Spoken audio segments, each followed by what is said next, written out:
আসসালামু আলাইকুম ওয়া রাহমাতুল্লাহি ওয়া বারাকাতুহু।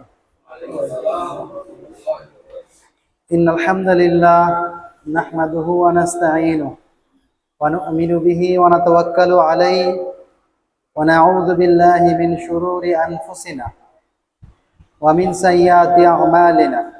মান ইয়াহদিহিল্লাহু ফালা মুদিল্লা লাহু ওয়া মান ইউদ্লিলহু ফালা হাদিয়া লাহু।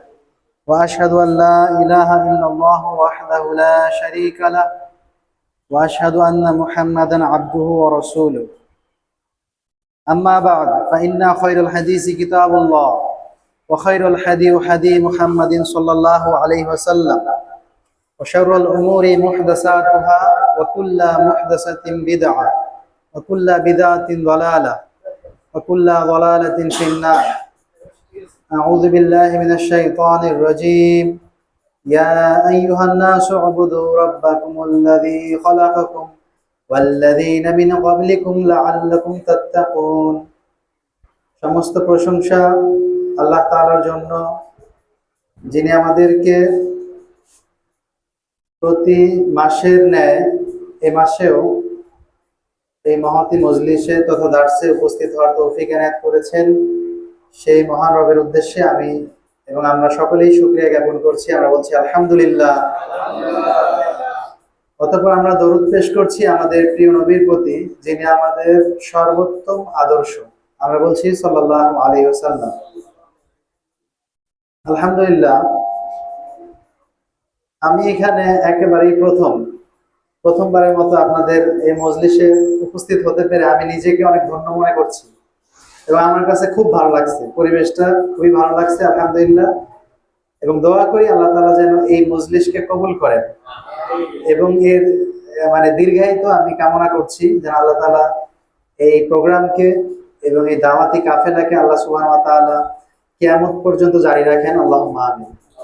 তো আজকে আমার আলোচ্য বিষয় হচ্ছে ঈমান শাস্ত্রের মূলনীতি এবং তার মৌলিক নীতিমালা। ঈমান শাস্ত্রের মূলনীতি এবং তার মৌলিক নীতিমালা। আমরা শুরুতেই বলেছি যে আমরা কিছু ইলমি কথা বলবো। তাহলে আমরা আমাদের আলোচনায় চলে যাচ্ছি। ঈমান যে শব্দটির সাথে আমরা অনেকেই পরিচিত, মোটামুটি আমরা সবাই পরিচিত। ঈমান শব্দটি কি আসলে? যেহেতু আমরা সবাই এখানে ঈমানদার আমি মনে করি, এবং ঈমান নিয়ে আমাদের কবর যেতে হবে, আমরা বিশ্বাস রাখি। তাহলে ঈমান শব্দটা কি এবং ঈমান কাকে বলে সেটা আমাদের জানতে হবে। আমি যদি জিজ্ঞেস করি আপনাদেরকে ঈমান মানে কি, আপনারা কি কেউ বলতে পারবেন ঈমান শব্দের শাব্দিক অর্থ কি? আপনাদের কি কারো জানা আছে? বিশ্বাস। আচ্ছা, মাশাআল্লাহ। হ্যাঁ, ঈমানের একটি অংশ হচ্ছে বিশ্বাস, একটি অংশ।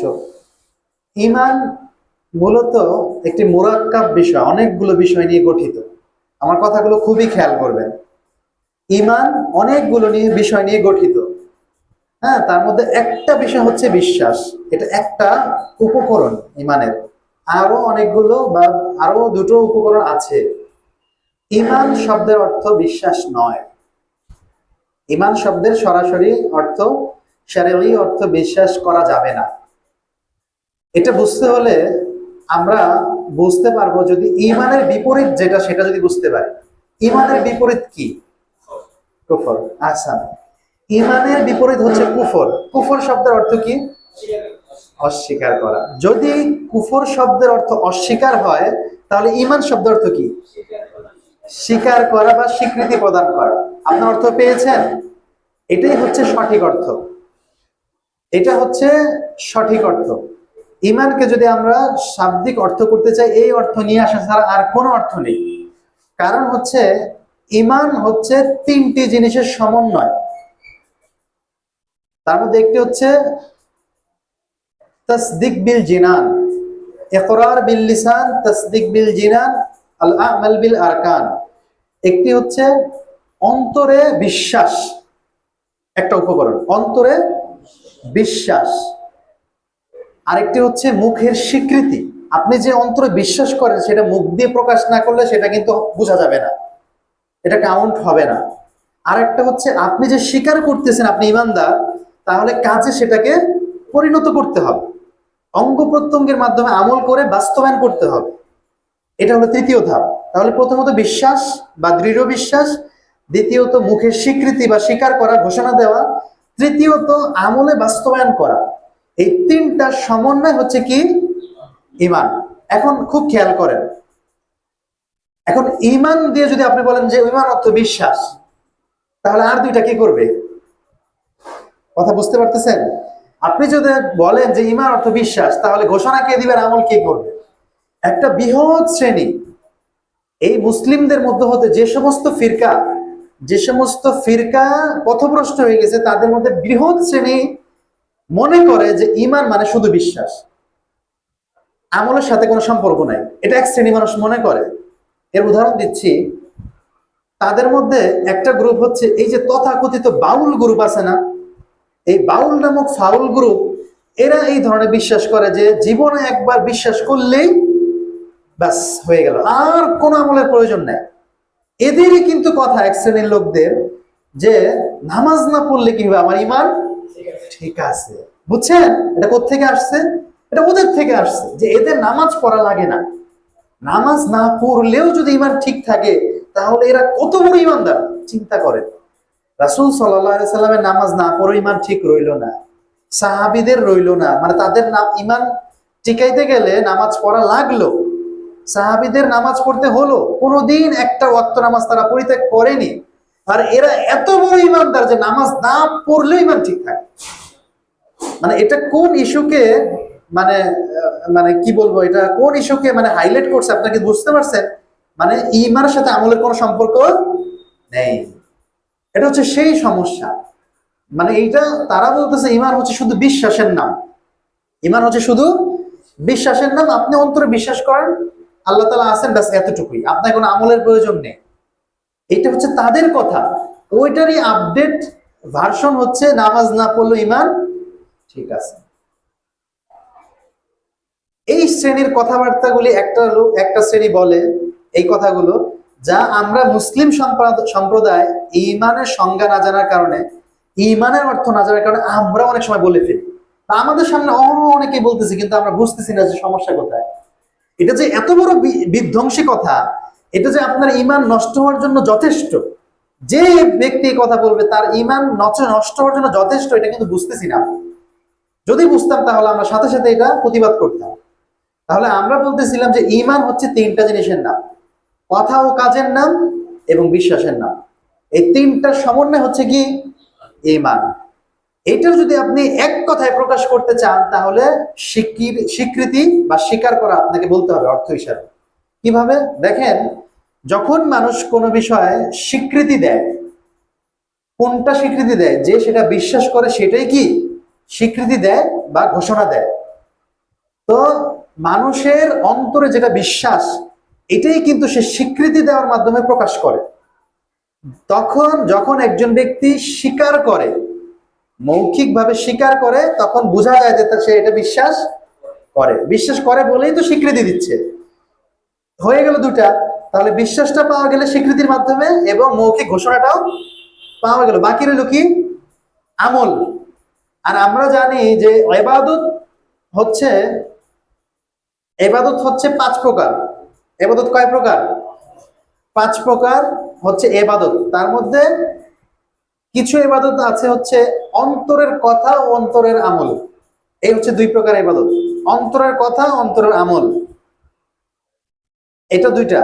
আর হচ্ছে মুখের কথা এবং মুখের আমল, এটা 2টা, 4টা গেল। আর একটা হচ্ছে অঙ্গ প্রত্যঙ্গের মাধ্যমে যে আমলগুলো আমরা করে থাকি, অঙ্গ প্রত্যঙ্গের সহযোগিতায়। তাহলে এই 5 প্রকার কি ইবাদত বা আমল। অন্তরের আমল আপনার মুখস্থ করে নিয়ে যাবেন ইনশাআল্লাহ। অন্তরের আমল অন্তরের কথা, মুখের আমল মুখের কথা, অঙ্গ প্রত্যঙ্গের আমল, এই 5 প্রকার ইবাদত, এর বাইরে কোনো ইবাদত নাই। আপনি যখনই কোনো ইবাদত করতে যাবেন, হয় অন্তরের সহযোগিতা নেওয়া লাগবে, নয় মুখের সহযোগিতা নেওয়া লাগবে, অথবা অঙ্গ প্রত্যঙ্গের সহযোগিতা নিতে হবে। এই 5টি মানে ধাপে মূলত ইবাদত গুলো সাব্যস্ত হয়। আপনারা কি আমার কথা বুঝতে পারতেছেন?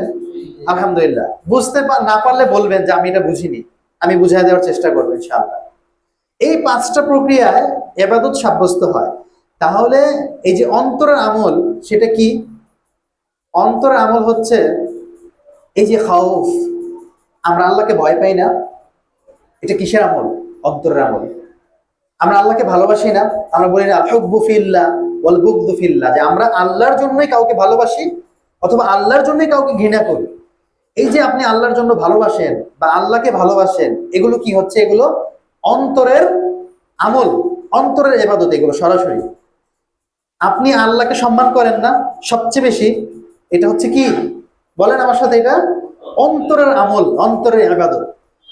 আচ্ছা, তাহলে আপনি যখন বিশ্বাস করে নিছেন অলরেডি, তখন আপনি আল্লাহকে ভালোবেসেছেন, আল্লাহকে আপনি একক বলে স্বীকৃতি দিয়েছেন, এগুলো অন্তরের আমল অলরেডি হয়ে গেছে।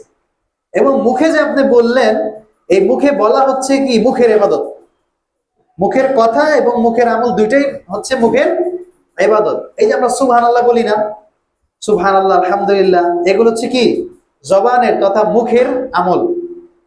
এই যে কথা বলতেছি, এগুলো হচ্ছে মুখের আমল। তো যখন একজন ব্যক্তি স্বীকৃতি দেয়, স্বীকার করে, তখন একই সাথে তার অন্তরের আমল হয়ে যায়, মুখের আমলও হয়ে যায়।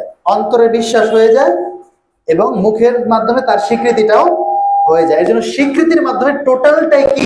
টোটালটাই আদায় হয়ে যায়। এই জন্য ঈমান শব্দের অর্থ হচ্ছে কি? স্বীকৃতি দেওয়া বা স্বীকার করা, যেটা কুফরের বিপরীত। আলহামদুলিল্লাহ। এই ঈমান শব্দটা হচ্ছে মুসলিমদের সাথে কাজ। ঈমান শব্দটা কি? মুসলিমদের সাথে কাজ। আমরা কখনো বলি না যে বৌদ্ধদের ঈমান এইরকম, এটা কি বলি? এটা বলি না। আমরা বলি না যে নাস্তিকরা এরকম ঈমান পোষণ করে, এটা কি বলি?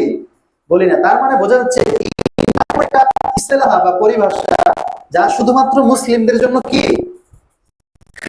শুধু মুসলিমদের জন্য। কিন্তু এর পাশাপাশি আরেকটা শব্দ আছে যা ঈমান ব্যবহার করা হয়, সেটির নাম হচ্ছে আকীদা।